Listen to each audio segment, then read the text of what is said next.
అండి, నమస్తే. నేను మీ స్వీటీ. ఈరోజు ఎప్పట్లానే ఇంకో కొత్త వీడియోతో వచ్చానండి. కాకపోతే ఈరోజు చాలా సింపుల్ రెసిపీ అనమాట. ఇది చారుని ఎలా ప్రిపేర్ చేసుకోవాలి, నా స్టైల్లో చారు అయితే పెట్టడం చెప్తున్నానండి. ముఖ్యంగాను ఎందుకంటే చారులు ఎన్ని రకాలు ఉన్నాయో చెప్పలేము. పెట్టుకునే విధానాన్ని బట్టి వాటి రుచి మారిపోతుంది. అలాగే ప్రాంతాలను బట్టి కూడా చారులు రకరకాల విధాలుగా పెట్టుకుంటారు. కాకపోతే నా చారు ఏంటంటే కొంచెం పోపు సామాన్లు కొద్దిగా తగిలించి కొంచెం నా స్టైల్లో నేనైతే ఈ చారు పెట్టడం చూపిస్తున్నానండి. అంటే ముఖ్యంగా చారు ఇప్పుడు నేను ఎందుకు పెడుతున్నానంటే కనుక మా ఆఖరి మరిది ఎప్పుడు చారు నువ్వు పెట్టే రెసిపీ నాకు కావాలి వదినా అని అంటుంటాడు తను. అందుకని చెప్పి తన కోసం నేను ఈ చారుని అయితే ఇప్పుడు ప్రిపేర్ చేస్తున్నానండి. రాము, ఈ రెసిపీ అయితే నీ కోసమే. నేను పెట్టే చారు ఏంటంటే కనుక నేను ముందు పోపు ప్రిపేర్ చేసేస్తానండి. ఆ తర్వాత నీళ్ళు వేసి మిగతా ఇంగ్రీడియంట్స్ అన్నీ వేసి మరగబెడతాను అనమాట. డైరెక్ట్గా మరిగిపోయిన తర్వాత మనం అయితే అన్నంలో కలుపుకొని దీన్ని తినేయచ్చు అనమాట అండి. పూర్వం చిన్నపిల్లలకి ఇదే మెథడ్లో పెట్టేవారు. కాకపోతే పోపు సామాన్లు కొంచెం తక్కువ వాడేవాళ్ళు అనమాట అండి. నేను ఇప్పుడు చారుకి ఏమేమి సామాన్లు వాడుతున్నానంటే ధనియాలు, జీలకర్ర, ఆవాలు, మెంతులు, అవిసె గింజలు, అలాగే ఆముటాలు, ఎండుమిరపకాయలు, కరివేపాకు, మిరియాల పొడి, ఇంగవ. ఈ పోపు సామానులతో నేను ఒక చిన్న ఉల్లిపాయ అయితే చీరికలుగా కట్ చేసుకున్నానండి. అలాగే ఒక పచ్చిమిరపకాయ కూడా తీసుకున్నాను. ఇంకోటి చిన్న నిమ్మకాయ సైజు బెల్లం, అలాగే ఒక చిన్న నిమ్మకాయ సైజు చింతపండు కూడా తీసుకున్నాను. ఈ చింతపండు నేను ఉట్టులతోనే తీసుకున్నాను. దీన్ని ఇలాగే నేను శుభ్రం చేసేసి చారులో వేసేసుకుంటాను అనమాట. నేను పెట్టబోయే చారుకి సరిపడగా ఉప్పు, అలాగే ఒక పావు టీ స్పూన్ కారం కూడా తీసుకున్నానండి. ఈ ఇంగ్రీడియంట్స్ అన్నీ నేను చారులో అయితే వేసేస్తాను. ఇంత బోన్స్ నేను పెట్టబోయే చారు అయితే కనుక ఒక 2 లోటాలదండి.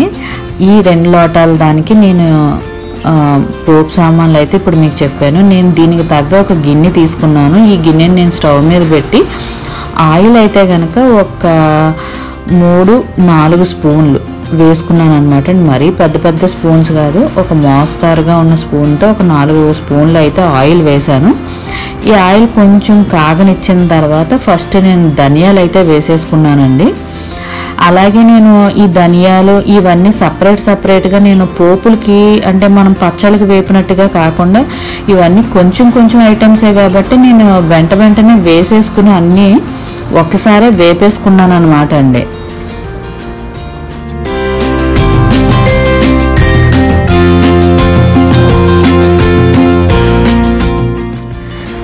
ఈ చారుపోపు అంతా పచ్చివాసన పోయే వరకు కాస్త బాగా వేపుకోవాలి.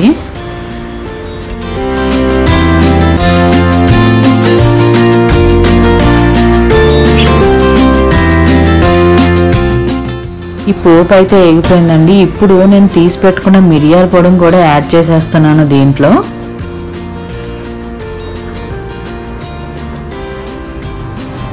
అలాగే ఎండుమిరపకాయలు, కరివేపాకు కూడా వేసేస్తున్నానండి. ఇది కూడా కొంచెం వేగిన తర్వాత ఇంగవ కూడా వేసేసి మొత్తం అన్నీ అంటే ఈ పోపు సామాన్లు పర్టికులర్గా ఇలాగే వెయ్యాలి అనే ప్రాసెస్ అయితే ఏమీ లేదండి.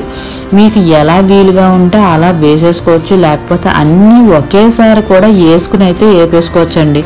నేను పెట్టే చారుకైతే ఏ రిస్ట్రిక్షన్స్ లేవు. సో ఈ పోపు అయితే మొత్తం వేగిపోయిందండి. ఇప్పుడు నేను ఇంగువ కూడా వేస్తున్నాను. నేను తీసుకున్న ఇంగువ ఏంటంటే ఎల్జీ ఇంగువ తీసుకున్నాను. ఇది రెడీమేడ్, డైరెక్ట్గా మనకు పొడుగుని చేసేసే వస్తుంది. ఇది నేనైతే ఒక 1/2 స్పూన్ వేసుకున్నాను అనమాట అండి. ఈ ఇంగువ కూడా ముఖ్యంగా ఇంగువ ఏంటంటే మనకి వాసన కమ్మగా పైకి వచ్చే వరకు వేపుకోవాలన్నమాట. లేకపోతే పచ్చి వాసనలా తెలిసిపోతుంది అది స్పష్టంగా. అందుకని ఇంగవ అంతా ఏగే వరకు వేపుకొని ఉల్లిపాయలు, పచ్చిమిరపకాయలు కూడా వేసేసుకొని శుభ్రంగా ఇవి కూడా వేపేసుకోవాలండి.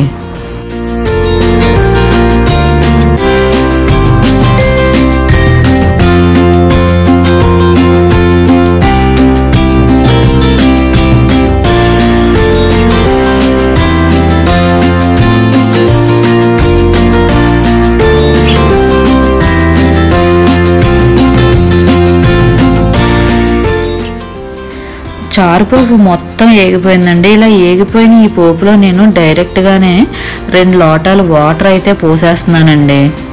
ఇలా పోసిన వాటర్లో నేను ఈ వాటర్కి సరిపడగా సాల్ట్ వేసాను, అలాగే కారం కూడా యాడ్ చేశానండి. కారం ఒక 1/2 టీ స్పూన్ అయితే సరిపోతుంది. సో ఒక 1/2 టీ స్పూన్ కారం యాడ్ చేశాను.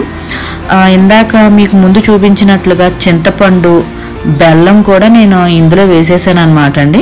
ఇవన్నీ వేసేసి ఇంచుమించుగా మనకి కనీసం ఒక 1/2 గంట అయినా ఈ చారు మరిగితే మనకి రుచి అనేది బాగుంటుంది అనమాట అండి. ఎందుకంటే చాలామంది చారు పెట్టేటప్పుడు పోపు ముందేస్తే నూనె అంతా గిన్నెకి అంటుకుపోతుంది కదా, సో మనకి అదేంటి అది బాగోదు, ఆయిల్ అంతా బయటకే పోతుంది అని అనుకుంటాము. కాకపోతే ఏంటంటే నేను ఎప్పటి నుంచో చారుని ఇలానే ప్రిపేర్ చేసేసుకోవడం అలవాటు అండి. యాక్చువల్గా మరగబెట్టుకున్న తర్వాత పోపు పెట్టడం అనేది ప్రాసెస్. కాకపోతే ఈ ప్రాసెస్ కూడా చాలా బాగుంటుంది, ఈజీగా కూడా ఉంటుందని చెప్పి నేనైతే ముందు పోపు పెట్టి మరగబెట్టేస్తాను అనమాట అండి చారు. ఇలా అన్నీ అయిపోయిన తర్వాత చారు మీద అయితే మూత పెట్టేసుకోవాలండి. ఇలా మూత పెట్టుకోవడం వల్ల మూతకు కూడా కొంచెం ఆయిల్ వేస్ట్గానే పోతుంది.